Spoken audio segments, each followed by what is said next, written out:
जय हिंद दोस्तों, the Chronicle post में आपका स्वागत है। दोस्तों, डीआरडीओ ने प्रोजेक्ट 76 शुरू कर दिया है, जिसके तहत भारत समुद्री रक्षक तैयार करने वाला है। क्योंकि दोस्तों, आने वाले समय में जब कभी युद्ध होगा तो उसे जमीन पर नहीं समंदर में लड़ा जाएगा। और दोस्तों, हम यहाँ बात कर रहे हैं हिंद महासागर की, क्योंकि चीन हिंद महासागर में घुसपैठ जैसी हरकतें करता रहता है और चीन को काउंटर करने के लिए भारत को अपनी नेवी को ताकतवर करने की आवश्यकता है। क्योंकि इस समय चीन की नेवी इतनी बड़ी हो चुकी है कि नंबर के मामले में ऑलरेडी अमेरिका को टक्कर दे रही है। भले ही अमेरिका जितनी एडवांस नहीं है, लेकिन 2035 तक चीन अपनी नेवी को इसके प्रेजेंट साइज के मुकाबले 50% और बढ़ाने वाला है, जो कि भारत के लिए एक खतरे की घंटी है। और भारत ने इसके चलते प्रोजेक्ट 76 लॉन्च किया है। वैसे तो भारत के पास समंदर में चीन को रोकने के लिए एक मेजर एडवांटेज है, जिसे हम स्टेट ऑफ मलक्का के नाम से जानते हैं,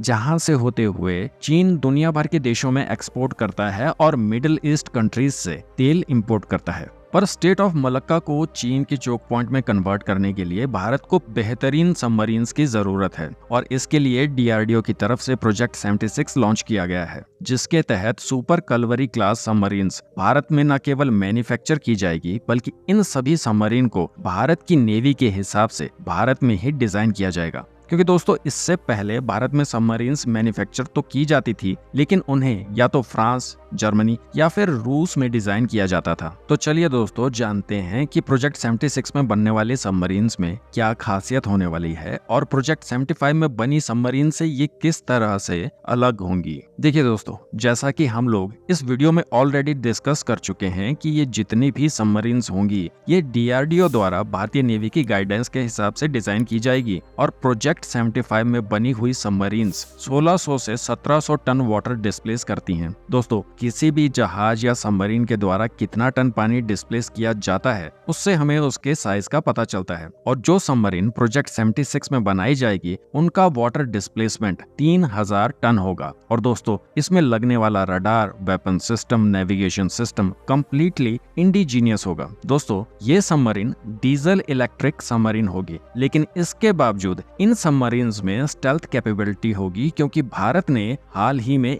air independent propulsion system develop कर लिया है। देखिए दोस्तों, इस प्रोपल्शन सिस्टम की टेक्निकल डिटेल्स में हम नहीं जाएंगे, पर मोटे तौर पर मैं आपको बता दूं कि इसका एग्जैक्ट काम क्या होगा। दोस्तों, युद्ध के समय में सबमरीन को दुश्मन से छुपा के रखने के लिए, यानी कि दुश्मनों के रडार से छुपा कर रखने के लिए सबमरीन्स को बिल्कुल क्वाइटली मूव करना पड़ता है। और ये प्रोपल्शन सिस्टम सबमरीन्स को बिना आवाज किए मूव करने की कैपेबिलिटी प्रोवाइड करता है। दोस्तों, प्रोजेक्ट 76 से भारत को बड़ी उपलब्धि हासिल होने वाली है, क्योंकि भारत सबमरीन टेक्नोलॉजी में पूरी तरह से आत्मनिर्भर हो जाएगा। भले ही इसके लिए कुछ वर्षों का समय लगे, लेकिन इसके बाद विदेशों पर भारत की डिपेंडेंसी खत्म हो जाएगी। तो दोस्तों, भारत के इस डेवलपमेंट के लिए आप क्या कहना चाहेंगे? कमेंट्स में जरूर बताइएगा।